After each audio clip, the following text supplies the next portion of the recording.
Hi, this is Mike Bloom, Communications Director for Modern Languages, and today I'm talking to Jennifer Lee, Visiting Assistant Professor of Chinese Studies.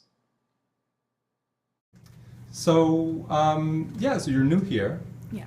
and where are you coming from? Where did you do your graduate work? Well, I just finished up my PhD at NYU, and before that, I was pursuing my master's at the University of London, and then before that, I was back in New York getting my BA at Columbia. University of London. That's where I denote a little bit of an English accent. No, no, no, no, no. NYU, very nice. Yeah. So you defended your Dissertation. dissertation. That would And when would was be, that? That would be last month, September 5th. Congratulations. Thank you. And what was your dissertation on? Well, my dissertation was on the transitional moment after the end of the Chinese Revolution and the ways in which all of the transformations happening, socially and economically, politically, how all of these things were expressed through art and literature. Oh, Yeah. that's really interesting. Yeah. Now, are you thinking about expanding this and making it into a book? Yeah, I've just started working on a book project. Well, a book proposal. I think that's the first step. If you had to explain to a layperson what the takeaway was from your dissertation, like what it was that you observed in your research, what would you sort of tell, like your parents, for example? My parents. Actually, what I would tell my family would be very similar to what I would tell my dissertation committee. Okay. Which is simply to say, hey, look, Ma, I'm contributing to knowledge. But really, I think my big point was that, what happened during the Chinese Revolution, in fact, is something that impacts the ways that artists, writers, intellectuals, the ways in which they experiment with form in contemporary society. So that the idea of some kind of an avant-garde in Chinese culture, in fact, is very much tied to the revolutionary vanguard of socialism. So that's my big point. Oh. A lot of the... Now that seems counterintuitive because you sort of have the perspective, I guess, as a Westerner, not knowing much, that the Cultural Revolution was sort of when the hammer came down and all creativity sort of went out the window. Oh, indeed. In fact, many of the poets, visual artists that I studied, they were actually raised during the Cultural Revolution, during the heyday of the Chinese Revolution. That was their real moment of being nurtured intellectually, if you will. They were raised on Mao Zedong. They were raised on the model operas. And really, there was an underground culture among youth during the Cultural Revolution, particularly the latter period. But these are I should say, the individuals. They're considered a generation that went on from being Red Guards to become cultural avant-gardes or modernists. Oh, Yeah, very after the interesting. revolutionary period. Yeah. So, like, what years did that change start to happen? Well, I argue that it really starts in the 70s and emerges more fully in the early 80s. And of course, there's a movement in China that becomes extremely prominent in the cultural realm in the mid to late 80s, up to 1989. Yeah. Very interesting. Are you able to bring any of that research into the classes that you're teaching? Yes, actually, my freshman seminar explores pretty much all of the questions or the issues that I've just described. We're looking at cultural experimentation in literature, in cinema, and in visual art. And the title of the course is called From Mao to Now.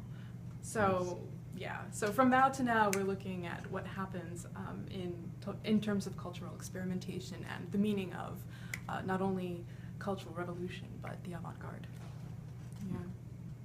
Very interesting. How are the students finding the topic?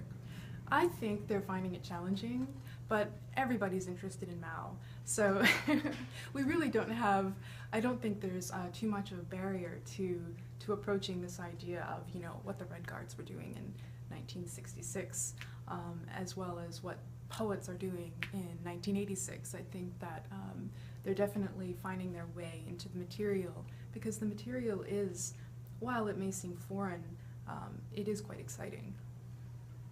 So are there other classes that you're going to be working on that you're excited about?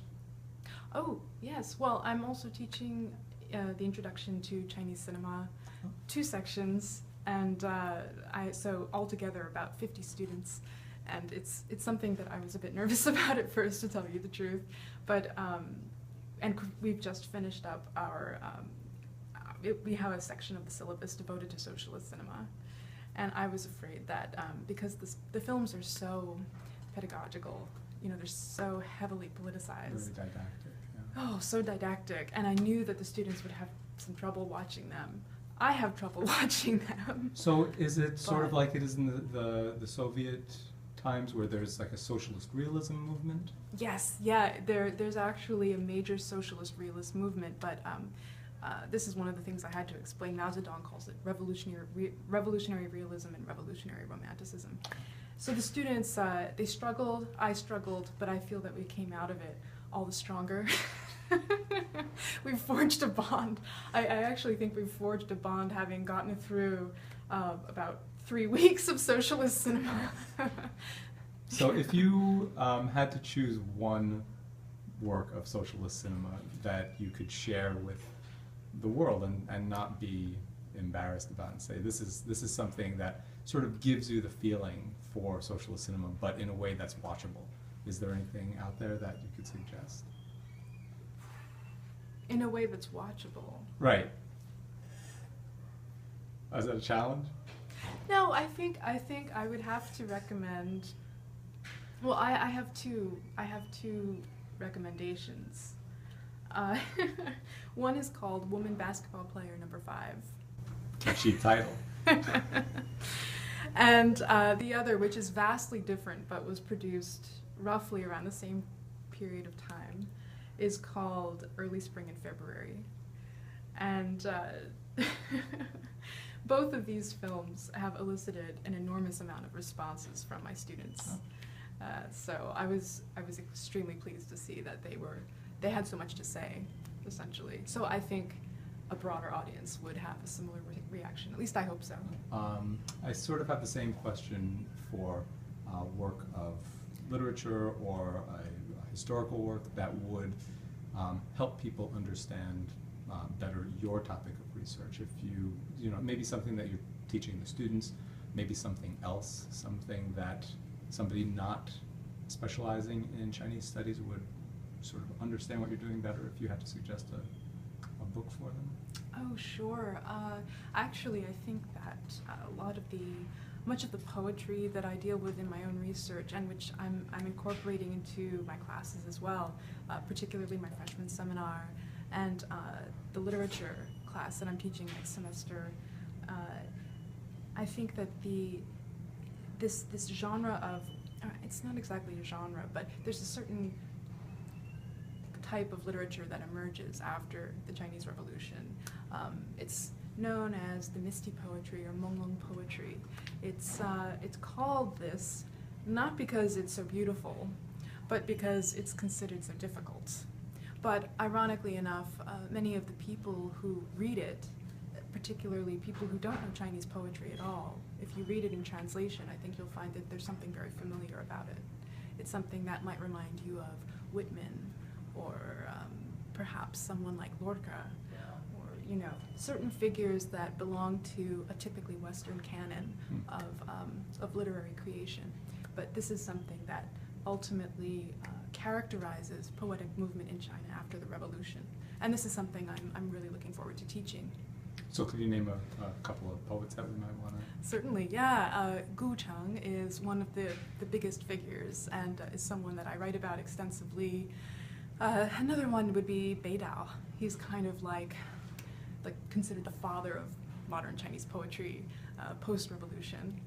He's well known for this poem called The Answer, in which he declares quite defensively, almost childishly, "I do not believe."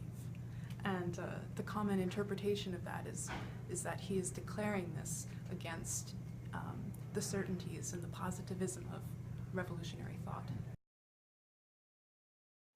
This is Mike Bloom. I'd like to thank Jennifer Lee again for speaking to us today and telling us a little bit about her research and the courses that she's teaching here at William & Mary.